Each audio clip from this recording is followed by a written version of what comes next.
आता आपल्या शरीरात ज्या चिप्स आहेत त्या पोटॅटो चिप्स आहेत. बरं. त्याच्याऐवजी सर्जिकली इम्प्लांटेड चिप्स आहेत, वेअरेबल होईल.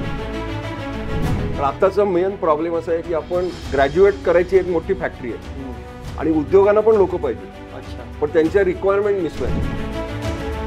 तुम्ही पटापटा जपानी भाषा शिका. बरं. तुमचा पुढचा करिअरचा प्रॉब्लेम बऱ्यापैकी समजा. आणि मी बघितलं की नरेंद्र मोदी या व्यक्तीबद्दल ते काय करतात त्याचे दूरगामी परिणाम कळायला वर्ष लागलं. पण तो माझ्या दृष्टीनं मास्टर स्ट्रोक होता. तिथं तुम्ही जसे हा माणूस भीक मागतो तशी तुम्ही इंटर्नशिप मागा. बरं. आणि सांगा आम्हाला स्टायपेंड वगैरे काही नको, आम्हाला फक्त अनुभव द्या. आणि त्या बाबतीत तुम्ही लक्षात घ्या की आजकाल तरुण पिढी खूप स्मार्ट आहे, टेक्नो सेव्ही आहे. ते इंटरनेटवर जाऊन काय त्यांना हवं ते बघतात. बरोबर. आणि ते आता शिक्षकांना रेट करतात की हा माणूस कितपत तयारीचा आहे त्यांना पहिल्या दिवसात कळतं. आणि माझं साधं म्हणणं आहे की तुम्ही किती तास काम करता याला महत्त्व नाही, तुम्ही काय प्रोड्यूस करता. Outcome is important. बरं. तुम्ही जर 90 तास काम केलं आणि प्रोड्यूस काहीच नाही केलं त्याचा उपयोग काय झाला. पण भारतात जर ती ड्रायव्हरलेस कार तुम्ही पळवायचा प्रयत्न केला तर ती 6 महिन्यात आत्महत्या करते. ओके. तर त्याला हे असं डायनामिझम कळणारच आहे. नमस्ते, मी योगेश कुटे. लेट्समध्ये तुमचं पुन्हा एकदा स्वागत. आजकाल प्रत्येकाच्या तोंडी जर कोणता शब्द असेल तो आहे AI. AI आणि IT अशा दोन्ही क्षेत्रांमध्ये आपल्याकडे जर कुणी अधिकारवाणीने बोलणारा असेल, पुण्यातल्या पत्रकारांना जर कोणाचा हक्काने जर कोट हवा असेल तर त्या व्यक्तींचं नाव आहे डॉक्टर दीपक शिकारपूर. म्हणजे मी जेव्हा पत्रकारितेमध्ये सुरुवात केली होती तेव्हा संगणक किंवा IT या संदर्भातली जर काही बातमी असेल तर त्याच्यामध्ये सरांचा कोट हा आवश्यक असायचा. इतकं त्यांनी त्या संदर्भातलं एक लोकांना जागृत करण्याचं काम केलेलं होतं. त्यांची आत्तापर्यंत 60 पुस्तकं आलेली आहेत आणि त्यांचा 60वा वाढदिवस देखील आत्ता नुकताच साजरा झालेला आहे. तर सर तुमचं लेट्सवर खूप खूप स्वागत. धन्यवाद. आता इतकी 60 पुस्तकं सातत्यानं लिहिणं आणि या एकाच विषयावरती किंवा एकाच क्षेत्राविषयी लिहिणं हे तुम्हाला असं का वाटलं की आपण हे लोकांना सतत लिहित गेलं पाहिजे? हा प्रश्न चांगला आहे. तर त्याच्या मागे खूप मोठा इतिहास आहे. बरं. म्हणजे मी 1985 साली कॉम्प्युटर प्रोग्रॅमर म्हणून करिअर सुरू केलं. त्या काळात मी टेल्को कंपनीमध्ये नोकरी करत होतो. बरं. आणि तिथं माझ्या लक्षात आलं की फार कमी लोकांना कॉम्प्युटर म्हणजे काय माहिती आहे. बरं. आणि त्यात सुद्धा जे ज्ञान होतं ते इंग्रजीमध्ये होतं. बरं. त्यामुळे ज्या व्यक्तीला इंग्रजी येत नाही पण त्याला ज्ञान पाहिजे त्याला कुठलाही मार्ग नव्हता. बरं. आणि त्या काळात मराठीत ह्या विषयावर पुस्तकं पण नव्हती. बरं. म्हणून मी जागृती करायचा प्रयत्न केला. ती एक सामाजिक गरज आहे असं मला वाटलं. बरं. आणि मला पण प्रकर्षाने वाटत होतं की हे क्षेत्र वाढणार आहे, त्यामुळे या क्षेत्रात युवा पिढीने करिअर करण्याचा पर्याय आपण घेतला पाहिजे. बरं. यासाठी मी लेखन सुरू केलं. सुरुवातीला सकाळमध्ये माझे लेख यायचे, पण नंतर इतर वृत्तपत्रात यायला लागले. मग प्रकाशकांनी त्याची पुस्तकं करायला सुरुवात केली. आणि सुमारे 29 वर्षापूर्वी माझं पहिलं पुस्तक आलं. आणि मला स्वतःला वाटलं नव्हतं की मी 60 पुस्तकं लिहीन. आणि माझा लेखक हा माझा पूर्णवेळ व्यवसाय पण नव्हता. त्या काळात मी व्यावसायिक होतो. पण मला जे आवडायचं सुरुवातीपासून माझं मराठी चांगलं होतं. आणि मी एक शैली हळूहळू विकसित केली की त्याच्यात सोपं बोलायचं आणि सोपं लिहायचं. फार क्लिष्ट आणि सगळी माहिती एकदम द्यायचा प्रयत्न नाही करायचा, टप्प्याटप्प्याने द्यायची. असं करून ते मला नंतर लक्षात आलं की लोकांना ते आवडते. मग ते माझं पॅशन, किंवा आता लोक म्हणतात की मी डिजिटल लिटरसी ॲक्टिव्हिस्ट आहे, म्हणजे संगणक साक्षरता प्रकारचा. तर मी ते म्हटलं ठीक आहे, आता असं जर मी असेल तर आहे, मला आवडलं आहे. बरोबर. मग सुमारे 15 वर्षापूर्वी एक व्यावसायिक टप्पा आला. मी उद्योजक होतो. मग त्या एका कंपनीने अक्वायर केली. त्या काळात मला लक्षात आलं की आता आपल्याकडं पैसा आणि वेळ पण आहे, दोन्ही. मग आता करायचं काय? तर मग मी माझी बकेट लिस्ट पूर्ण केली. मग मी PhD झालो, मी रोटरीचा गव्हर्नर झालो.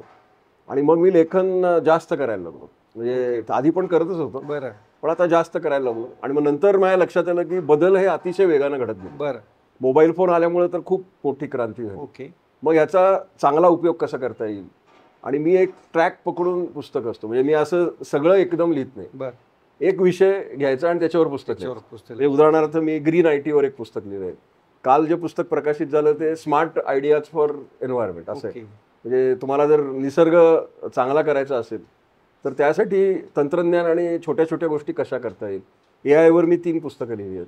सायबर गुन्ह्यांवर खूप पुस्तकं लिहिली, कारण ते गुन्हे सतत बदलत असतात. मी जास्त लिहितो याचं कारण काय तर तंत्रज्ञान पण बदलतं आणि विषय पण बदलतो. तर आता माझं एक पुढचं पुस्तक येईल ते मोबाईल आणि गुन्हे ह्याच्यावर आहे. बरं, ओके. आणि ह्या विषयावर पण मी आधी 5 वर्षापूर्वी लिहिलं होतं. बरं, पण त्या काळची गुन्हेगारी आणि गुन्हे वेगळे होते. ओके. सायबर क्राईम इतक्या हे तातडीने वेगळे. बदललंय. तर दर महिन्याने तुम्हाला वेगळं काहीतरी घडताना दिसतं. ओके, तंत्रज्ञान पण होतं. आता मी AI वर पुस्तक लिहिलं काल, ते डीपसीक आलं. बरोबर. मग तोच मला प्रकाशक म्हणाला की दीपक आता वेगळं पाहिजे. ओके, म्हटलं ठीक आहे, मी लिहितो आणि सांगतो, त्याचं काही नाही. ओके. पण हे जेव्हा तुम्ही लिहिता तेव्हा वाचकांकडनं काही अपेक्षा तुमच्या असतात का? म्हणजे वाचक तुमच्याकडनं काय अपेक्षा करतात का? की तुम्ही काय लक्षामध्ये घेता? हा इतका टेक्निकल विषय आहे, लोकांना माहिती कमी असते, त्यांना म्हणजे एक प्राथमिक माहिती असते, मग तुमच्या लिखाणामध्ये तुम्ही काळजी काय घेता? तर मी आधी सांगितलं तसं मी क्लिष्ट लिहित नाही, बरं, सोपं लिहितो. आणि मी लोकांना त्यात लिहिलेलं पण असतं की ह्याच्यात पूर्ण माहिती तुम्हाला मिळणार नाही. ओके, उत्सुकता तुमची निर्माण करणं आणि तुम्हाला तोंड ओळख देणं हेच याचं काम आहे. अच्छा. आणि तुम्हाला जर जास्त माहिती हवी असेल तर तुम्ही लायब्ररीत जा, किंवा आजकाल डिजिटल लायब्ररीज आहेत. मग आता ही जी प्राथमिक माहिती आहे, म्हणजे आता जी विकिपीडियावर मिळते किंवा गुगल सर्च करून मिळते, त्या माहितीमध्ये आणि तुमच्या पुस्तकांमध्ये फरक काय असतो? साधं आहे की गुगल सर्च करून तुम्हाला एका प्रकारे प्रेझेंट करतं. बरं, आता मी अनुभवी आहे, त्यामुळे मी माझा अनुभव त्याच्यात ऍड करतो. राईट. आता एक नंतरचा प्रश्न येणार आहे की आर्टिफिशियल इंटेलिजन्स आणि मानव ह्याच्यात काय फरक आहे. बरोबर. तर याच्यात फरक हाच आहे की अनुभव हा मोठा फरक आहे. ओके. आणि आर्टिफिशियल इंटेलिजन्स आणि या लोकांना फक्त डिजिटल अनुभवाचं ते पृथक्करण करतात. बरं, पण नॉन डिजिटल अनुभवाचं त्याला माहिती पण नसते. ओके. आता मी किंवा आमची पिढी जे आम्ही लिहितो ते आम्ही उदाहरणं आमच्या लहानपणाची देतो, राईट. किंवा ज्या मुलांना जे रुचेल ते. यासाठी मी कारण माझे बहुसंख्य वाचक हे युवा पिढीचे लोक असतात, स्टुडंट्स किंवा प्रोफेशनल्स. बरं, पण त्यांच्या सध्याच्या कल्पना काय आहेत, गप्पा काय आहेत, यासाठी मी काम करतो. इथं शेजारी एक सिटी प्राईड मल्टिप्लेक्स आहे. बरं, तिथं मी सरासरी 3 सिनेमे बघतो. ओके. मला आठवड्यात कधी जास्त पण बघतो. हां. मग मला कळतं की युवा पिढीला काय पाहिजे, मग त्याची उदाहरणं मी घेतो सिनेमाची. ओके. मग ते सुद्धा साधारण माझे पुस्तकात गोष्टी स्वरूपात असतं. बरं, बरं, बरं. म्हणजे एक नॅरेटिव्ह सेट करायचं कारण असं की आपण स्टोरी टेलिंग टाईप करायचं, राईट, राईट. म्हणजे लोकांना जास्त ते रिडेबल वाटतं. आता 2-3 गोष्टी आहेत. तुम्ही त्या इतकं तो सगळा IT चा म्हणा किंवा आता नव्या AI चा जमाना सगळा तुम्ही पाहिलेला आहे. तर आता काय बदललं काय, हा थोडा व्यापक प्रश्न होईल. पण तरी साधारणपणे तुम्ही जेव्हा या क्षेत्रामध्ये आला आणि आता, तर याच्यामध्ये प्रामुख्याने काय बदल तुम्ही नोटीस केले? मला 40 वर्ष जवळजवळ होतील. बरोबर. त्या काळात कॉम्प्युटर, संगणक हे खूप मोठे होते. बरोबर. ते सर्वसामान्यांच्या आवाक्यात पण नव्हते. आणि ते डम टर्मिनल्स होते, म्हणजे युजर फ्रेंडलीनेस वगैरे अतिशय कमी होता. आणि तरी आम्ही प्रोग्रॅमिंग 85च्या काळात करत होतो. बरं. त्या काळात एक गॉर्डन मूर म्हणून एक व्यक्ती होते, ते इंटेलचे CEO होते. मग त्यांनी मूर्स लॉ म्हणून एक जाहीर केला की 2 गोष्टी सतत घडतील. त्यांनी असं सांगितलं की कॉम्प्युटिंग पॉवर ही दर 18 महिन्यांनी दुप्पट होईल. बरोबर. आणि त्याची किंमत निम्मी होईल. आणि ते तुम्ही जर मोबाईल फोन हे उपकरण बघितलं तर तिथं तुम्हाला लक्षात येतं की तसंच घडतंय. खरी गोष्ट. त्यामुळं पहिले जे मोठे कॉम्प्युटर होते, आता या मूर्स लॉ बरोबर अजून एक गोष्ट होत गेली की संगणक छोटे छोटे होत गेले. बरं. आणि त्याचं स्वरूप बदलत गेलं. आणि उपकरणात संगणक, म्हणजे सध्या आपण बघतो की अनेक उपकरणाचं काम एक उपकरण करतं. बरोबर. स्मार्टफोन. होय. आता ह्याच्या पुढची पायरी पुढच्या 10 वर्षात हा स्मार्टफोन पण कदाचित जाईल. चिप्स इन बॉडी हे तंत्रज्ञान येईल. बरं. म्हणजे आता आपल्या शरीरात ज्या चिप्स आहेत त्या पोटॅटो चिप्स आहेत. बरं. त्याच्याऐवजी सर्जिकली इम्प्लांटेड चिप्स येतील, वेअरेबल होईल. ओके. लोकांना फ्रिक्शन वाटू शकेल. नाही, फिक्शन म्हणजे ह्याच्यावर लोकांनी अनेक काम केलेत, अनेक शास्त्रज्ञ त्याच्यावर काम करतायत. बरं. आणि मग तो कॉम्प्युटर वेअरेबलचा अर्थ असा आहे की तुम्हाला तो संगणक कॅरी करायला लागणार नाही. बरं. तो तुमच्या बरोबरच फिरेल. ओके. तुम्ही जसं बोलता तसं तो कळेल. आता असं सुरू झालंय ना, तुम्ही आता चॅटबॉट जे आले ते AI चे, तो तुमच्याशी संवाद साधतो. बरोबर. आणि मग त्यातनं तुम्ही त्याला आज्ञा देता, मग तो काम करतो, मग तुम्ही अजून मॉडिफाय करता. तर ही प्रक्रिया ऑलरेडी सुरू झाली. ओके. संवादी संगणक, संवादी संगणक अशा. मग वेअरेबल, मग त्याच्या पुढं मग त्याच्याशी संवाद साधायचा, मग तुम्हाला इतर काही उपकरणाची गरजच नाही. बरं. तर हे सगळं अतिशय वेगानं बदलतंय. अच्छा. याच्यामध्ये 2-3 गोष्टी आहेत. तरुणांच्या अँगलने एक प्रश्न मला असा विचारायचा आहे की सध्या मगरपट्टा सिटीमध्ये काही जागा होत्या, 400-500 जागा होत्या आणि काही हजार मुलांची रांग होती नोकऱ्यांसाठी IT मधल्या. तर त्याच्या ही परिस्थिती का आलेली आहे आणि याच्यावर काय उपाय? हा एक गहन प्रश्न आहे. संगणक क्षेत्रात बदल हे अतिशय वेगानं करतात. बरं. म्हणजे इंडस्ट्री ज्या पद्धतीनं तंत्रज्ञान वापरते तशा तंत्रज्ञानाप्रमाणे विद्यार्थी घडवणं, बरं, हे कुठल्याही शिक्षण पद्धतीला सहज शक्य नाही. बरं. म्हणजे मी शिक्षण पद्धतीचा आदर करतो आणि सर्व शिक्षक आणि शिक्षण व्यवस्था आपल्या परीनं प्रयत्न करतो की आपण चांगलं दर्जेदार शिक्षण द्यावं. पण त्याच्यात 2 गोष्टी मला प्रकर्षाने आढळल्या की आता तुम्ही विचार केला तर आपल्याकडे डेंटल आणि मेडिकल कॉलेजेस होय. वैद्यकीय महाविद्यालय. बरोबर. तर त्याच्यासाठी रूल असा आहे की जर तुम्ही हॉस्पिटल अटॅच नसेल तर तुम्हाला वैद्यकीय महाविद्यालय काढता येईल. बरोबर.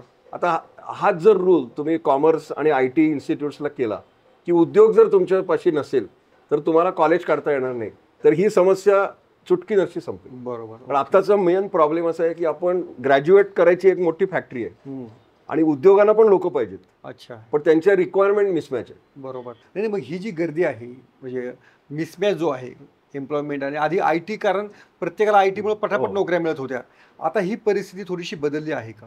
नाही, तुम्हाला ते मी पूर्ण करतो की IT इन्स्टिट्यूट्स आणि IT कंपन्या, हा. IT कंपन्यांच्या गरजा सतत बदलत असतात. बरं. आणि पूर्वी त्यांना अनुभवी लोक लागायची, बरं. म्हणजे ज्यांनी एखादा एक्सपिरियन्स आहे ते लोकांना काम मिळायचं. बरं. आता जे आपल्याकडची यंग मुलं आहेत त्यांच्याकडे पदवी आहे बरं. आणि त्यांनी काय आपल्या सिस्टीम मधली त्रुटी अशी आहे की त्यांना कौशल्य बस आणि कार्यानुभव. ओके. म्हणजे माझं मॉडेल आहे साधं की जर मुलांना 100 मार्क असतील एम्प्लॉयबिलिटीचे, हे रोजगार क्षमतेचे, तर त्यातलं पारंपरिक शिक्षण तुम्हाला 33% वाव देतं. ती पदवी महत्वाची आहे, कॉलेजला जाणं पण महत्वाचं आहे, पण त्याच्यावर तुम्ही 100% अवलंबून नाही राहू. बरं. ते 33% झालं. उरलेले 33% आहे ते कौशल्य, त्याच्यात सॉफ्ट आणि हार्ड स्किल्स. बरं. म्हणजे इंग्लिश चांगलं बोलता आलं पाहिजे आणि एक परदेशी भाषा. आणि त्याच्यात मी प्रामुख्यानं जपानचा फॅन आहे. बरं. कारण जपानचं सरासरी आयुर्मान 83 आहे, आपलं 23 आहे. हो. आणि जपानमध्ये खूप ओपन जॉब्स आहेत आणि तिथल्या लोकांना भारतीयांचं महत्त्व कळलंय आणि त्यांना भारतीयांना त्यांनी रेड कार्पेट ट्रीटमेंट दिली. बरं. तर आपल्या मुलांना, आणि हे तुझ्या चॅनल मार्फत मी विनंती करतो की तुम्ही पटापटा जपानी भाषा शिका. बरं. म्हणजे तुमचा पुढचा करिअरचा प्रॉब्लेम बऱ्यापैकी संपेल. काय जपानच का? तेच सांगतो ना, 83 सरासरी आयुर्मान. बरं. युवा पिढी नाही. बरं. गेले 20 वर्ष निगेटिव्ह पॉप्युलेशन ग्रोथ. बरोबर. आणि आपल्या मोदी साहेबांनी एक खूप चांगली गोष्ट केली. 2019 साली, मला वर्ष आठवत नाही, शिंजो आबे म्हणून जपानचे पंतप्रधान होते, त्यांना पद्मविभूषण दिलं. त्या दिवसापासून जपानची आपल्याकडे बघायची दृष्टी बदलली. म्हणजे त्या काळात मोदींवर टीका झाली की बाहेरच्या माणसाला तुम्ही पद्मविभूषण का दिलं, पण ते त्याच्या मागे एक धोरण होतं. आणि मी बघितलं की नरेंद्र मोदी या व्यक्तीबद्दल ते काय करतात त्याचे दूरगामी परिणाम कळायला वर्ष लागला. बरं. पण तो माझ्या दृष्टीनं मास्टर स्ट्रोक होता. त्यामुळे इंडो जॅपनीज फ्रेंडशिप सुरू झाली, पॉलिसीज बदलल्या आणि तिथं आता आपली वाट बघतात लोक तिथं. आणि अशा अनेक सर्व क्षेत्रामध्ये, फक्त IT नाही, सगळ्या क्षेत्रात जपानमध्ये संधी आहेत तुम्हाला. बरं. तर ते करा. तिसरा 33% जो मी सांगत होतो तो भाग आहे कार्यानुभव, प्रॅक्टिकल इंटर्नशिप्स, जो हॉस्पिटल्समध्ये मेडिकल स्टुडंटना मिळतो. बरं. तो कॉमर्स, मॅनेजमेंट, इंजिनिअरिंगच्या विद्यार्थ्यांना उद्योगात मिळाला पाहिजे. बरं. आणि त्यासाठी पुण्यात 2000 स्टार्टअप्स आहेत. बरं. म्हणजे ITतल्या लोकांना प्रॉब्लेम नाही आहे, पण इतर शिकणाऱ्या लोकांनी पण उद्योगात जावं. भोसरी चाकणमध्ये शेकडो स्मॉल स्केल इंडस्ट्रीज आहेत. बरं. तिथं तुम्ही जसे माणूस भीक मागतो तशी तुम्ही इंटर्नशिप मागा. बरं. आणि सांगा आम्हाला स्टायपेंड वगैरे काही नको, आम्हाला फक्त अनुभव द्या. ओके. आणि मी लोकांना सांगतो की कुठं नाही मिळालं तर तुमच्या शेजारच्या किराणा मालाच्या दुकानात जाऊन बसा आणि तिथं दररोज 4 तास काम करा. तिथं तुम्हाला बी स्कूलमध्ये जे शिक्षण मिळणार नाही त्याच्यावर भारी शिक्षण तुम्हाला 6 महिन्यात तिथं मिळेल. अच्छा. आणि त्याची एक छोटीशी गोष्ट सांगतो. मी 82 साली हिराबागेत टेबल टेनिस शिकायला जायचे. बरं. आणि आमचे सिद्धय्या सर म्हणून असायचे, उन्हाळी शिबिर होतं ते, त्यामुळे मी 6-8 आठवडेच होतो. पण तिथं एक मुलगा फक्त सोमवारी यायचा. बरं. मग ते मला आश्चर्य वाटायचं की हा सोमवारीच काय येतो, आणि आमच्याच सारखा वयाचा होता. मग एकदा त्यांनी सांगितलं की मी दुकानावर बसतो उरलेला वेळ. मग मी त्याला म्हटलं अरे सुट्टी आहे ना सध्या. तो म्हणला नाही, हिटलर रागवेल. तो आजोबांना हिटलर म्हणायचं. बरं. आणि त्यांचं ते दुकान होतं, आजोबांनी सुरू केलं होतं. आणि त्यांचा नियम होता की घरातल्या प्रत्येक व्यक्तीने दुकानात जाऊन बसायचं. बरं. आणि ते शाळा वगैरे हा एक भाग झाला, पण रोज बसायचं. आणि जेव्हा दुकानाला सुट्टी, तो सुट्टीचा दिवस, तो सोमवार होता. अच्छा. मग आमचं बोलणं झालं की आता त्या काळात मी जेम्स बॉन्ड फॅन होतो, अल्का टॉकीज जवळ. मग आमचं ठरलं की शुक्रवारी एक नवीन सिनेमा येतोय, मग आपण दरबारमध्ये भेळ खायची. बरं. मग आम्ही संतोषला विचारलं की त्याला तरी येतो. मग तो म्हणला नाही, शुक्रवारी हिटलर आम्हाला क्रॉफर्ड मार्केटला मुंबईला घेऊन चाललेत आणि आम्हाला शॉपिंग कसं करायचं ते शिकवणार. ओके. आणि तो अक्षरशः रडवेला झाला. बरं. आणि तो त्या डोळ्यात अश्रू मी बघितले त्या काळी की त्याला आमच्याबरोबर मजा करायला यायची होती. बरं. पण ते आजोबांमुळे जमलं नाही. आणि त्यावेळेला तो आजोबांना हिटलर म्हणायचा. आता ह्या गोष्टीचा तो एक भाग झाला. दुसरा भाग साधारण मला वर्ष आठवत नाही, पण अराउंड 2016-17ला एका संस्थेनं मला बोलवलं होतं की उत्कृष्ट व्यापारी पुरस्कार असं ते स्वरूप होतं. आणि तिथं उत्कृष्ट व्यापाऱ्यांना पुरस्कार दिले गेले. त्यातला एक व्यापारी येऊन मला म्हणाला, मला ओळखलं का?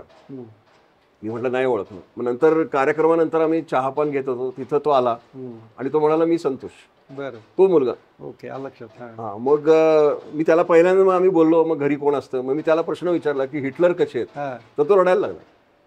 त्याने मला फोटो काढून दाखवला. बरं, तो म्हणला मी त्यांचा फोटो घेऊन फिरतो. बरं, ते म्हणले ते गेले खूप वर्षापूर्वी, हा. पण त्यांनी जे आम्हाला शिकवलं त्यामुळं मी उद्योजक झालो. बरोबर, एकाची 5 दुकानं केली म्हणून मला आज बक्षीस मिळालं. ओके, आणि त्यांचं जर मी ऐकलं नसतं तर मी नुसता ग्रॅज्युएट झालो असतो. बरोबर, पण बरोबर, त्यांच्यामुळं आमच्यावर व्यापारी संस्कार झाले ओके, आणि त्यामुळे मी आहे तो त्यांच्यामुळं. त्यामुळं त्यांनी सांगितलं की मी त्यांचा फोटो देवघरात लावलेला आहे, अच्छा, त्यांची रोज पूजा करतो आणि माफी मागतो बरं, की तुम्ही हयात होता तेव्हा मी दुस्वास केला, बरं. तुम्हाला हिटलर म्हणायचो, पण आज आम्ही जे आहोत ते सगळे तुमच्यामुळे. ओके, तर हे प्रॅक्टिकल नॉलेजचं हे उदाहरण आहे. बरं, जर्मनी आणि अमेरिकेत कसं असतं, अमेरिकेत तर मी बघितलं की वय वर्ष 16 झाली की पालक संपतात, आमची जबाबदारी संपली. बरोबर, आता ते आपल्या पुण्यात एक टर्म आहे TTMM म्हणून, तुझं तू माझं मी.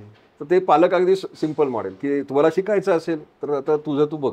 बरोबर, मग ती मुलं जातात कॉलेजला ऍडमिशन घेतात, कुठेतरी काम करतात आणि मग त्या उत्पन्नात ते शिकतात.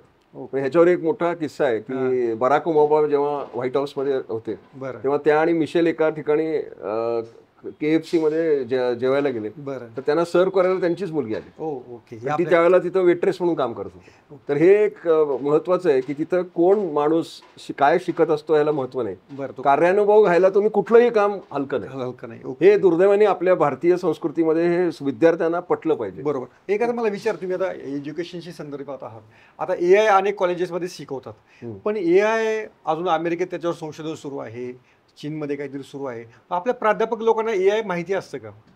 हे बघ, ह्याच्यात असं आहे की मी अनेक प्रकारचे शिक्षक बघितले, बरं, त्यात आपण सरसकट विधान करू शकत. बरं, आणि अनेक अशिक्षित म्हणजे उच्च शिक्षित नाहीत, PhD नाहीत, हां, पण उत्कृष्ट तळमळीनं शिकवणारे मी प्राध्यापक बघितले. बरं, ही एक कॅटेगरी. दुसरी म्हणजे उच्च शिक्षित पण त्याला येत काहीच नाही, बरं, म्हणजे फक्त बुकिश नॉलेज. बरं, म्हणजे मला एक प्राध्यापक म्हणाला की मी गेले 25 वर्ष एकच शिकवतो. बरोबर, मग मी त्याला म्हटलं AI ने तुझी नोकरी नक्की जाईल, बरोबर, ओके, तर तुम्ही स्वतः पण अपग्रेड केलं पाहिजे. आणि जे तुम्ही मागच्या वर्षी शिकवलं हो, तेच तुम्ही परत या वर्षी शिकवलं तर ते मी तर म्हणतो की मी तुम्हाला 0 मार्क देईन. ओके, कारण जग बदललं ना. हे काही बेसिक्स ठीक आहेत, बरं, पण जर तुम्ही तंत्रज्ञान शिकवत असाल तर तुम्हाला काळानुरूप बदलायलाच पाहिजे. ओके, आणि यासाठी तुम्ही सरकारी नियम आणि विद्यापीठ नियम करतील याची वाट कशाला बघता, तुम्हाला कोणी स्टॉप केलंय. ओके, आणि असे शिक्षक आहेत की अच्छा, जे असं करतात, स्वतःला अपग्रेड करतात. बरं, आणि आजकाल इंटरनेटनं तर गोष्टी सोप्या करतात, टेड टॉक्स आहेत, ऑनलाईन युनिव्हर्सिटीज आहेत. आता किती शिक्षक आहेत ते स्वतःला उड्यासिटी किंवा कोर्सेराला जाऊन स्वतः कोर्सेस करतात. माझं म्हणणं काय आहे की विद्यार्थ्यांना जर तुम्हाला शिकवायचं असेल तर तुम्ही त्यांच्या एक पाऊल पुढे असलं पाहिजे. ओके, तुम्ही जर त्यांच्या 5 पाऊल मागं असाल तर विद्यार्थी तुम्हाला चांगलं मांडणार नाही. ओके, आणि त्या बाबतीत तुम्ही लक्षात घ्या की आजकाल तरुण पिढी खूप स्मार्ट आहे, टेक्नोसॅव्ही आहे. ते इंटरनेटवर जाऊन काय त्यांना हवं ते बघतात बरोबर, आणि ते आता शिक्षकांना रेट करतात की हा माणूस कितपत तयारीचा आहे, त्यांना पहिल्या दिवशी कळतं. बरोबर, बरोबर, त्यासाठी हे श्रम शिक्षकांनी घ्यायला पाहिजे. ओके. अनेकांना तेव्हा IT हे IT मुळे पुण्यासारखी, बंगलोरसारखी शहरं वसली, मुलांना चांगले पगार मिळाले. आता हीच परिस्थिती IT मध्ये कायम राहील का पुढच्या काळात सुद्धा? आता मी तर असं कायम म्हणतो की मोठ्या शहरात हा उद्योग दुर्दैवाने 8 शहरात आहे, बरं, तर हे चित्र बदललं पाहिजे. म्हणजे माझं असं आग्रहाने म्हणणं आहे आणि मी अनेक स्तरांवर हे मांडतो की पुण्याच्या शेजारी 200 मैलावर जी शहर आहेत तिथं IT केंद्र विकसित झाली पाहिजे. म्हणजे मी स्वतः सांगली सोलापूरला माझं शिक्षण झालं, बरं, पण मला अतिशय वाईट वाटतं की या दोन्ही शहरामध्ये IT इंडस्ट्री नाही. पण IT इंडस्ट्री नाही, त्यामध्ये सुखेत, ट्रॅफिक जाम नाही, काही नाही, काही तो एक भाग झाला हो. पण तिथले सगळे विद्यार्थी बरं, येऊन पुणे हैदराबादला जातात. ओके, ते चित्र बदलायला पाहिजे. आणि मला अमर्त्य सेनने हे सांगितलं होतं. हां, एकदा मी त्यांना भेटलो होतो UK मध्ये, तर त्यांनी मला लेक्चरच दिलं की त्यांचं म्हणणं होतं की तुमची इंडस्ट्री, म्हणजे त्यांनी मला IT इंडस्ट्रीचा प्रातिनिधिक म्हणून समजत असेल, आणि ते म्हणाले की तुमची इंडस्ट्री काम करत नाही. म्हटलं का? तर ते म्हणले मी UK मध्ये राहतो, मी लंडन पासून 300 मैलावर राहतो, अशा ठिकाणी राहतो की जिथं फक्त वस्ती 5000 आहे, बरं, पण आमच्याकडे सगळं आहे. ओके, मला गरजच पडत नाही लंडनला यायची. जेव्हा मी गरज पडते तेव्हाच लंडनला येतो. अच्छा. तर जे गांधीजी पण म्हणायचे की खेडा व्हिलेज सेंट्रिक डेव्हलपमेंट, पण असं आहे का, प्रत्यक्षामध्ये होऊ शकतं का? अशी सगळं होऊ शकतं. आणि आपल्या देशात मी ठरवलं की बघितलंय की सरकारच्या मनात आलं की काही अशक्य नाही. बरं, आता तू विचार कर, धाराशिवला होऊ शकतं IT सेंटर. तू विचार कर की तू खराडीला राहतोस. आता तू विचार कर 25 वर्षापूर्वी खराडी काय होतं? काहीच नव्हतं, शेत होतं फक्त. बरोबर, कोथरूडमध्ये फक्त बागा होत्या. आता कोथरूडमध्ये केवढं सिव्हिलायझेशन झालंय. आपण सोलापूर आणि सांगलीमध्ये जर स्पेशल इकॉनॉमिक झोन विकसित केले आणि त्या बाबतीत अजून एक आहे, सतीश मगरचं मी इथं जाहीर कौतुक करतो. मगर पट्टा मॉडेल जे आहे बरोबर, किंवा त्या भागामध्ये कसं आहे की सगळं एकत्रित आहे. म्हणजे जिथं ऑफिस आहे तिथंच सगळं आहे. म्हणजे तिथं जे सेल्फ सफिशियंट टाउनशिप आहे. बरोबर. म्हणजे पूर्वी जमशेदजी टाटाने टाटानगर वसवली जमशेदपूरला, तर अशी जर सांगली, सोलापूर, कोल्हापूरमध्ये सरकारने जमिनी अल्प किमतीत जर इंडस्ट्री आणि बिल्डर्सना दिल्या आणि त्यांना सांगितलं की तुम्ही असे टाउनशिप्स डेव्हलप करा, IT टाउनशिप. आणि तुम्ही एक बघा की पुण्यामध्ये, हैदराबादमध्ये जे येतात व्यावसायिक, ते नेटिव्ह किंवा स्थानिक नगण्य असतात. बरोबर, बाहेरचेच लोक असतात. बरोबर. मग त्यांना काही फरक पडत नाही ना. त्याला खराडीला राहणं काय आणि कोल्हापूरला राहणं काय. माझ्या तुम्ही गरजा पूर्ण करा. मला हाय स्पीड बँडविड्थ द्या. माझं लग्न झालं तर मला CBSE किंवा चांगलं शिक्षण मिळालं पाहिजे, मल्टिप्लेक्स पाहिजे, मॉल पाहिजे, ह्याच गरजा दिल्या, पेट्रोल पंप. मग माणसाला लागतं काय? ओके. हे जर तुम्ही लहान गावात दिलं तर लोक जातील तिथं. ओके. आणखीन एक याच्यामध्ये आहे की IT तसंच आकर्षित आहे का क्षेत्र तरुणांसाठी, हा एक माझा प्रश्न. हे बघा, IT क्षेत्र बदलतंय. तुम्ही ह्या प्रत्येक क्षेत्रात काही ऑक्युपेशनल हॅझार्ड्स असतात. म्हणजे तसं वैद्यकीय क्षेत्र पण छान आहे. आणि वैद्यकीय क्षेत्रात तुम्ही डॉक्टर होऊ शकता, अलाइड प्रोफेशन्स पण आहे. बरोबर. ITचं कसं आहे की IT इज एव्हरीवेअर ना. अच्छा. म्हणजे तुम्हाला ती भगवान प्रल्हादची गोष्ट माहिती आहे का? त्याला तो विचारला जातो की देव कुठे आहे? सगळीकडे आहे. तसंच आहे. आता जर त्याला प्रश्न विचारला IT कुठे आहे, तर तो म्हणेल सगळीकडे. त्यामुळे IT असं स्पेशलाइज नाहीये. तुम्ही प्रोग्रॅमर किंवा डेव्हलपर व्हायचं असेल तर एक स्पेशलाइज एज्युकेशन आहे. बरं. पण डोमेन स्पेसिफिक तुम्ही एज्युकेशन घेऊ शकता. म्हणजे आता उद्याचा जमाना EVचा आहे, इलेक्ट्रिकल व्हेकल्सचा. तर इलेक्ट्रिकल व्हेकलमध्ये लागणारं स्मार्ट मीटरिंग, IoT याचे विकसित करणारे एक स्पेशल लोक आहेत ते. त्याच्यात तुम्ही करिअर करू शकता. अच्छा. AI तर आहेच, पण AI वापरायचं कुठं? अनेक क्षेत्रात तुम्ही वापरू शकता. तर IT एनेबल्ड डोमेन नॉलेज हे जर व्यक्तींनी प्राप्त केलं तर त्यांना नक्की चांगल्या प्रकारे करिअर आहे. आता मी बँक ऑफ महाराष्ट्राच्या एका कमिटीवर काम करतो. राष्ट्रीयकृत बँकांना IT प्रोफेशनल्सची खूप गरज आहे. पण त्यांना कस्टमर सर्व्हिस इम्प्रूव्ह करायची. आणि कस्टमर सर्व्हिस इम्प्रूव्ह करायला टेक्नॉलॉजी हेच उत्तर आहे. पण डीपशीक हे जे आपण बघतो की एक AI प्लॅटफॉर्म आहे, तो चीनमध्ये एका स्टार्टअपने तयार केला. आणि अमेरिकन ज्या एनव्हिडियाचे सर्व्हर्स आणि इतर ज्या कंपन्या आहेत, म्हणजे OpenAI, गुगल वगैरे, ते अतिशय उच्च दर्जाचं इन्फ्रास्ट्रक्चर आणि फॅट सर्व्हर्स वापरून, खूप डेटा वापरून त्याचं अनालिसिस करून तुम्हाला उत्तर देतं. तर या डीपशिकने काय केलं की छोट्या प्रमाणावर इन्फ्रास्ट्रक्चर निर्माण केलं आणि कमी माहितीचं अनालिसिस करून थोडक्यात लो कॉस्ट मॉडेल. म्हणजे आता तुला मी एक उदाहरण देतो की आपल्याकडे पुण्यात खूप ठिकाणी अशी चांगली राईस प्लेट मिळते, पण ती अशी मोठी थाळी, का त्याला काहीतरी नाव म्हणतात, 500 रुपयाची थाळी. आणि त्याचबरोबर तुम्हाला 20 रुपयाची झुणका भाकर पण मिळते. आता 20 रुपयाच्या झुणका भाकरमध्ये तेवढं व्हरायटी नाही, पण माझी गरज पूर्ण होती ना. मग तसं ह्या डीपशिकचं आहे की त्यांनी लो कॉस्ट, लो इन्फ्रास्ट्रक्चरमध्ये, ठीक आहे, quality of output may not be equal, पण तुम्हाला हवं तर जर कमी दर्जाचा आउटपुट तुम्हाला लगेच दिला आणि कमी कॉस्टमध्ये दिला तर माझ्या गरजा पूर्ण होतात ना.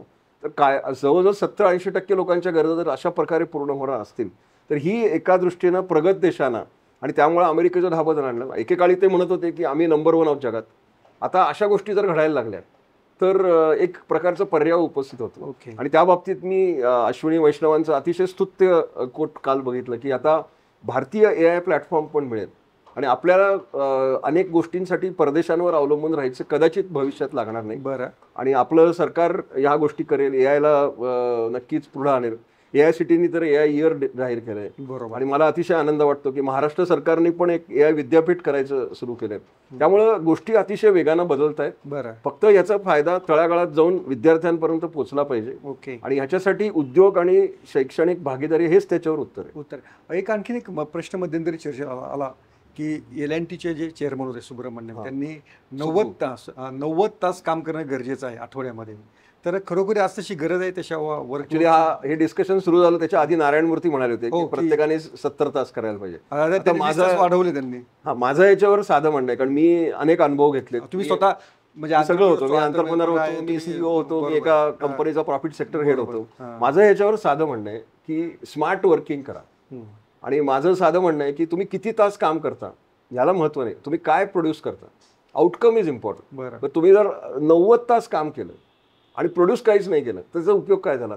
पण जर तुम्ही 6 तास स्मार्टली काम केलं आणि चांगल्या प्रकारे आउटपुट दिला तर ते जास्त महत्वाचं आहे. ओके. तर हे डिबेट अनएंडिंग आहे. बरं. पण माझं अजून एक म्हणणं आहे तुम्ही जेव्हा सुरुवातीला होता तेव्हा तुम्ही किती तास काम केलं होतं IT मध्ये? ते नीड बेस असतं ना. बरं. म्हणजे एखादा मोठा प्रोजेक्ट असेल तर आम्ही 18 तास पण काम केलं. म्हणजे टेल्कोत जाऊन आम्ही फक्त झोपायला जायचो घरी. बरं. आणि ही गरज असते तेव्हा. पण असं 24 तास माणूस 365 दिवस करू शकत नाही. आपण रोबो नाही आहोत. बरोबर. आपण मनुष्य आहोत. आणि मनुष्य म्हणलं की भावना असतात. म्हणजे सगळं असायला पाहिजे. म्हणजे आम्ही टेल्कोत जायचो, गप्पा मारायचो, सिनेमाला जायचो तिथनं. आणि त्यामुळे एक कार्यसंस्कृती ही खेळीमेळीची होती. बरं. आणि ते खेळीमेळीच्या संस्कृतीमध्ये तुमची उत्पादकता वाढते. आणि जर तुम्हाला मित्रमैत्रीण भेटले आणि समजा तुम्ही एक 15 मिनिटं गप्पा मारल्या, काम नाही केलं तरी काही फरक पडत नाही. आणि असे ब्रेक्स घ्यायला पाहिजेत. बरोबर. तर ह्याच्यावर काय किती तास ह्या डिबेटपेक्षा स्मार्ट वर्किंग हे महत्वाचं आहे. बरोबर. ओके. ते किती तासाचं असेल आणि प्रत्येक व्यक्ती वेगळी असते. अच्छा. अशा व्यक्ती असतात की ज्यांना 5 मिनिटात कळतं, मग ते 1 तासात जे आउटपुट देतात ते इतर व्यक्तींना 3 तास लागतात. ओके. त्यामुळे असं सरसकट विधान करणं चुकीचं आहे. काही गोष्टी मला विचारायच्या आता थोडक्यामध्ये तुम्ही सांगा की पुढच्या 5 वर्षामध्ये ड्रायव्हरलेस कार भारतात येणार? तेव्हा हे तंत्रज्ञान अमेरिकेत 3 वर्षापूर्वी आलंय किंवा 4 वर्षापूर्वी. तंत्रज्ञान आहे, फक्त त्यासाठी मॅप करणारं भारत देशाचं मॉडेल आहे का? तर आपल्या देशात तुम्हाला आता मी सांगायची गरज नाही. वाहतुकीचे नियम कोणी पाळत नाहीत.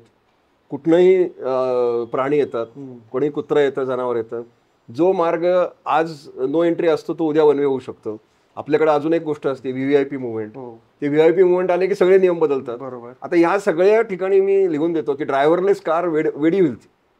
आता मी ऐकलं की एका रोबोने आत्महत्या केली. खरं का खोटं माहिती नाही, पण भारतात जर ती ड्रायव्हरलेस कार तुम्ही पळवायचा प्रयत्न केला तर ती 6 महिन्यात आत्महत्या करेल. ओके. पण त्याला हे असं डायनामिझम कळणारच नाही, कारण तेवढा तर त्याचा मेंदू तेवढा शार्प झालेला नसेल. ते कसं आहे, स्ट्रक्चर्ड मॉडेल आहे. अमेरिकेत का चालतं, तिथं ट्रॅफिक रूल्स पाळले जातात आणि सगळं प्रेडिक्टेबल आहे. ओके.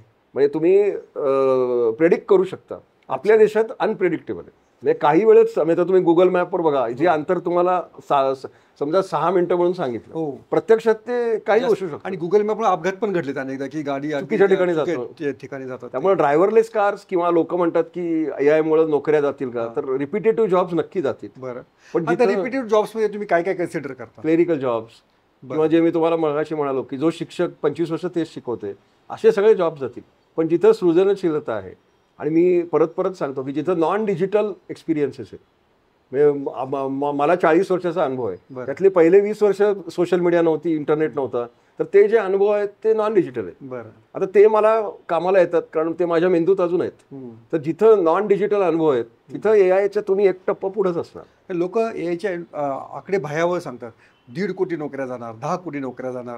तर काय आकडे नक्की काय सांगतात? हे आकडे वगैरे सोडून द्या. पण मी आता तुझा कदाचित जन्म झाला नसेल, पण मी अगदी लहान काळात माझे वडील सोलापूरहून आम्ही ट्रेननी यायचो. बरं. ट्रेननी आलो की बाहेर टांगा असायचं आणि आम्ही टांग्यातनं घरी जायचो. माझ्या शाळेत पण मी सांगलीला टांग्यातनं जायचो. मग नंतर काय झालं, रिक्षा आलं, आता उबर आलं. आता तुम्ही हा प्रश्न कधी विचारला का त्या टांगेवाल्याचं काय झालं? बरोबर. आता जे टांगेवाले रिक्षावाले झाले ते टगले, ज्यांनी ते तंत्रज्ञान नाही शिकलं ते गेले, त्यांनी दुसरं काहीतरी करतात. तर हे जगाच्या अंतापर्यंत होणार. आणि याच्यावर ऍक्च्युली BR चोप्रांनी नया दौर नावाचा सिनेमा पण काढला होता, तुझ्या जन्माआधीचा आहे. त्याच्यात हाच आहे, मानव आणि यंत्र हा संघर्ष. तर हा संघर्ष नाही, मी तर म्हणतो की AI हा तुमचा मित्र आहे. बरं. आणि जे नवीन इन्व्हेन्शन होतं, जे तंत्रज्ञान येतं, त्याला तुम्ही मित्रासारखं वापरा, ते आत्मसात करा. AI मध्ये ज्यांना करिअर करायचे त्यांनी प्रॉम्प्ट इंजिनिअरिंग शिकावं. प्रॉम्प्ट इंजिनिअरिंग म्हणजे जनरेटिव्ह AI-शी बोलून आपला आउटपुट कसा काढायचा, हे सर्व शाळा कॉलेजेसमध्ये कंपल्सरीली करा. लोकांना AI कसं वापरायचं ह्याचं ट्रेनिंग द्या. कारण AI हे लॉजिकल टूल आहे. त्याच्याशी जर तुम्हाला आउटपुट हवा असेल तर तुम्ही प्रश्न अतिशय तर्कशास्त्राने विचारले पाहिजे. कुठलाही प्रश्न त्याला विचारला तर त्याचं उत्तर येत नाही. त्यासाठी हे तुम्हाला शिकवावं लागेल. ओके. आजकाल कोडिंगचा फार जमाना आहे. म्हणजे काय कोडिंग प्रत्येक ChatGPT-4 अतिशय उत्कृष्ट कोडिंग करतं. बरं. म्हणजे पण त्याच्यात काय आहे की ते तुम्हाला बेसिक कोड देतं. बरं. पण त्याच्यात तुम्ही तुमच्या अनुभवाची जोड दिली, म्हणजे फक्त हे प्रोग्रामिंग का, गाणं पण देतं ना ते. म्हणजे असं मी एक ॲप एका मुलांनी मला प्रेझेंट केलं की त्याने खूप अनालिसिस करून 7 गायक, बरं, त्याच्यातले राग असं एक कॉम्बिनेशन केलं. आणि त्यांनी मला सांगितलं की तुम्ही कुठलंही गाणं द्या मला आणि मला सांगा की हा गायक हा राग अशा पद्धतीनं मी तुम्हाला गाणं देतो. बरं. म्हणजे राग म्हणजे लता मंगेशकर उदाहरणार्थ त्या गाणार नाहीत, पण त्यांचा आवाज त्यांनी स्टोअर केलेला आहे. त्यांनी स्टोअर्ड वापरून त्यांचा अनेक तासांचा लताबाईंचा आवाज ऐकून त्यांनी त्यांचा डिजिटल क्लोन तयार केला. बरं. आणि तो त्यांचा डिजिटल क्लोन त्यांच्याच आवाजात गातो, त्यांच्याच हेलमध्ये गातो. आणि मग समजा ओपी नय्यरचं संगीत आहे ते अनालाइज करून त्याचे पॅटर्न्स तयार केले. कारण ओपी नय्यरांची प्रत्येक संगीतकाराची एक शैली आहे, राईट. ती शैली, गायकाची शैली, असं कॉम्बिनेशन करून हे करणं शक्य आहे. पण आता हे लोकप्रिय होईल का मला नाही माहिती. याच्यात कॉपीराईट इश्यू आहे, कारण भारतात कॉपीराईट कायदा हा तेवढा सक्षम नाहीये. बरं. भारतात लोकांना कॉपीराईट म्हणजे राईट टू कॉपी वाटतं. राईट, खरी गोष्ट आहे. तर असं न करता थोडे सायबर कायदे पण बदलायला पाहिजेत. हा डीप फेक व्हिडिओचा पण एक प्रॉब्लेम आहे. बरोबर. तर थोडे जर हे कायदे सक्षम केले, आणि अजून मी बघतो की सायबर गुन्हेगारांना जबरी शिक्षा जर पटकन झाली फास्ट ट्रॅक कोर्टवर, तर अनेक लोक या गोष्टीच्या नादी लागणार आहे. ओके. पण तुम्ही एवढं सगळं पाहता, एखादी वेब सिरीज लिहिण्याचा विचार आहे का? आम्ही वेब सिरीज, मी त्या क्षेत्रात नाही काम करत. असं का इतका तुमचा अनुभव आहे? किंवा एखाद्या वेब सिरीज कंटेंट रायटरनी जर मला विचारलं, तर त्यांनी जर ह्या माझ्या अनुभवांवर जर त्याला करायचं असेल, बरं, तर मी नक्की त्याला माहिती देईन. ओके. कारण माझं त्याच्यात सगळ्यात महत्वाचा इश्यू जो करायची गरज आहे तो म्हणजे सायबर संस्कार. ह्याच्यावर जर कोणाला करायचं असेल शॉर्ट फिल्म तरी. बरं. कारण माझं वैयक्तिक मत आहे की आता 12-14 वर्षाची मुलं झाली की पालक त्यांना 2 गोष्टी देतात, एक 2 व्हीलर आणि मोबाईल फोन. ओके. तर 2 व्हीलरचे सगळं रेग्युलेटेड आहे. तुम्हाला लायसन्स काढायला लागतं, मग तुम्हाला शिकवलं जातं, मग तुम्हाला अनेक गोष्टी, परीक्षा द्यायला लागते. मोबाईल फोनच्या बाबतीत काय, इथं रेग्युलेशनची गरज आहे. जसं तुम्ही ड्रायव्हिंग लायसन्स करता तसं मोबाईल लायसन्सिंग करायची गरज आहे. मुलांना आणि मुलींना काय बरोबर, काय चूक, काय केलं की शिक्षा होते, काय करायचं नाही. आता हे डिजिटल अरेस्ट वगैरे असे फ्रॉड्स करतात, त्याच्यापासून कसं प्रिव्हेंट करायचं. आणि अनेक वेळा अनावधानाने मुलं आणि मुली सायबर क्रिमिनल्स पण होतात. बरं. आता किती लोकांना माहिती आहे की पोर्नोग्राफिक क्लिप पाठवणं हा गुन्हा आहे, पण सर्रास मुलं मुली पाठवतात. आणि मग एक ज्या माणसाला मिळाली त्यांनी जर FIR केली तर तुम्ही आज जाता. कारण सायबर कायदे त्या बाबतीत अतिशय कडक आहेत, तो नॉन बेलेबल करायचे. बरोबर. मग हे मुलांना सांगायला पाहिजे की बाबा रे, तू ह्या गोष्टी करू नकोस, आणि हे केलं तर ही शिक्षा होईल. ओके. अशी उदाहरणं आहेत. बरोबर. आणि ह्या सगळ्यासाठी मी एक रेसिपी तयार केली, सायबर संस्कार. बरं. माझ्या मते तो 60 तासाचा एक कोर्स व्हावा, त्याच्यावर मी लेखन केलंय. बरं. आणि तो प्रत्येक शाळेमध्ये तो कंपल्सरीली दिला जावा. बरं बरं, असं मला वाटतं. ओके. आणखीन एक शेवटचा प्रश्न, फक्त अशा 3 गोष्टी सांगा की त्या पुढच्या 10 वर्षामध्ये बदलणार आहेत. AI मुळे म्हणा, टेक्नॉलॉजीमुळे म्हणा, की सगळं बदलणार आहे. उदाहरणार्थ ते सांग. शिक्षण बदलणार आहे. बरं. नंतर ज्या पद्धतीनं आपण मनोरंजन बघतो ते बदलणार आहे. व्यक्तीच्या संवादाच्या कल्पना बदलणार आहेत. बरं. आणि हे सगळं बदलणार आहे, पण तंत्रज्ञानाच्या तुम्ही आहारी जाऊ नका. बरं. आणि साधी गोष्ट आहे की मी लोकांना म्हणतो की तुम्ही एकमेकांना सोशल मीडिया, लोकांना म्हणजे तुम्ही सांगण्याबद्दल लोकांना कसं इमॅजिनेशनची कल्पना असते, म्हणजे पुढच्या 10 वर्षामध्ये हॉटेलमधले वेटर दिसणार नाहीत. नाही, आता हे भारतामध्ये ते शक्य नाही. कारण आता मी वैशालीचा फॅन आहे, मी वैशालीत जातो, तिथला वेटर मला हॅलो म्हणतो, माझ्याशी गप्पा मारतो, आणि तो जुने काहीतरी गोष्टी सांगतो. बरं. आता तो लिंगू बहुतेक नाहीये, पण त्याला असं म्हणायचं की लिंगूला प्रत्येक माणसाला काय पाहिजे हे माहिती असायचं. तो AIच्या पुढचा वेटर होता. मग तिथं जाऊन काही नाही असं, आणि लोक मी बघितलेत नुसतं असं बोटाने ऑर्डर देतात. मेनू कार्ड, मी आता असं मी समजतो की वैशालीत मेनू कार्ड मागणं हा फाऊल आहे. तिथं काय मिळतं माहितीये, जो माणूस वैशालीत मेनू कार्ड मागतो तो वेटर त्याच्याकडे हा कुठला आलाय माणूस असं बघतो, म्हणजे तो कुठनं तरी बाहेरच्या ग्रहावरनं आलेला माणूस. ओके. पण असे जेव्हा तिथं वैयक्तिक अनुभव असतात, तर मला स्वतः जगन्नाथ शेट्टी ओळखायचे आणि ते गल्ल्यावर पण बसायचे. मी आलं की आम्ही गप्पा मारायचो इतर विषयांवर, म्हणजे त्यात वैशाली हा संबंध नसायचा. तर असं हे लक्षात ठेवा की बँकामध्ये जाणं, हॉटेलमध्ये जाणं हा फक्त अन्न खाणं हा त्याचा हेतू नाहीये. आता बँकेमध्ये जाणं बंद झालंच की लोकांचं, पण तरी सुद्धा आता मी बँक ऑफ महाराष्ट्राच्या लोकमान्य नगर ब्रँचमध्ये गेलो, तिथं सांगितलं की आम्ही मुद्दामून जातो. बरं. आम्हाला तिथं आउटिंग होतं, तो अनुभव असतो, लोक भेटतात. त्या कसं आहे की कॅशियरकडनं पैसे घेतले की तो विचारतो तुमचं कसं चाललंय. मग हे असे अनुभव आहेत ना, आणि हे अनुभव घ्यायला पाहिजेत. सगळं रोबोटिक करू नका आयुष्य. ओके. तर हे होते डॉक्टर दीपक शिकारपूर, आणि अतिशय त्यांनी चांगली माहिती दिलेली आहे. आणि त्यांचे असेच वेगवेगळे व्हिडिओ आपण वेगवेगळ्या निमित्तानं करत जाऊया. सर धन्यवाद, तुम्ही लेट्स दिल्याबद्दल. थँक्यू.